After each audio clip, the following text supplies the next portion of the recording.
players said that we talked to 4 players in there, and they said that they called a team meeting after you talked to them, and they were bothered by a few things, a 15-0 run, and some of the other stuff tonight. What are your thoughts on them calling a team meeting? And you like to have a team that sort of takes charge like that when they win a game, but don't like how they play. Well, I mean, that's great that they're, communicating and talking amongst themselves. And you're right, I think we had a 24-point lead. They went on a 15-0 run, and then down the stretch 17-3. And so was disappointed in how we finished the game. I felt like just the sustained energy in the first half wasn't there, but I thought we picked it up in the second half and we were playing well, and just unfortunate that we didn't finish the game better than the way that we did. Hubert, Caleb. You go ahead, Michael, then Brian. Hubert, Caleb has said in the past the one thing he really likes about this team is that a lot of guys are willing to speak up. It's not just one person sort of leading the charge. Is that what you've noticed in your time around them so far? Yeah, I mean, there's a number of guys that that will speak up, and one of the things that I have encouraged everyone is that everyone should be a leader within their own personality. It's not a situation where, when I was in school, where you're waiting for the junior or the senior to be able to speak up and you had to wait your turn. I just don't think it's that way anymore.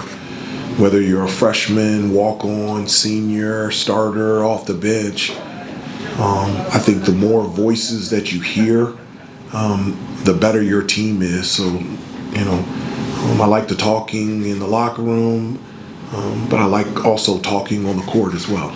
Brian? Hubert, I guess kind of going on the slow starts in games this season, I think it was 38-31 at halftime.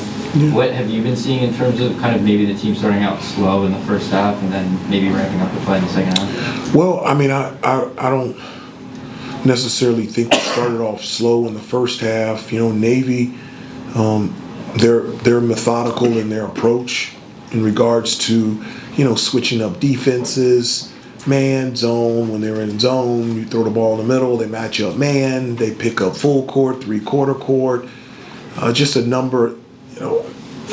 Sometimes they play football, which means that, they don't switch any off the ball, then they go switch everything. And so for this new group, new team to be able to read and adapt through the changes, I felt like it took us to the second half to really get a rhythm. We got stops, we got out in transition. I mean, that's this, once we get stops and we're able to get out in transition, that's when we're at our best. Grant, then Jeremiah.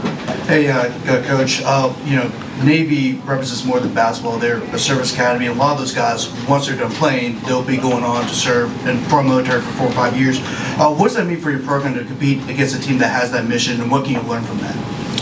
Well, a number of things. I've been to the Naval Academy. We played there, and was it the 15-16 season, and we were there for 3 or 4 days and just saw the commitment that they make every day. I've been at West Point, I've been to the Citadel, and my wife is an Army child, and so I understand the sacrifice that all of them make for us to be able to experience the life that we all live. And it's an act of service.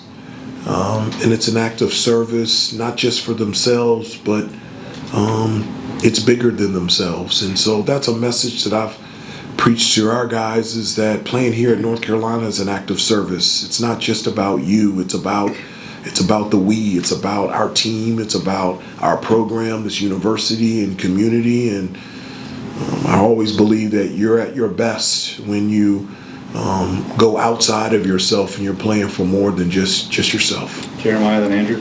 Hubert, I know you guys have already, going on the road for an exhibition game next weekend at Fort Myers. I know you haven't necessarily looked deeply into those teams yet, but when it comes to just, getting outside of Chapel Hill and you kind of learning this, iteration of this team through 5 games, what are some of the things you're kind of looking forward to out of that trip when it comes to, like I said, building on these first 5? Yeah, whether it's home or road, it's much different than last year. Someone told me that our our fifth game last year, where our fourth game was in Hawaii and our fifth game was in Maui last year. And so we've had 5 straight home games. I think the thing that I'm most excited about is not just focusing that we're going to a neutral site or away from here.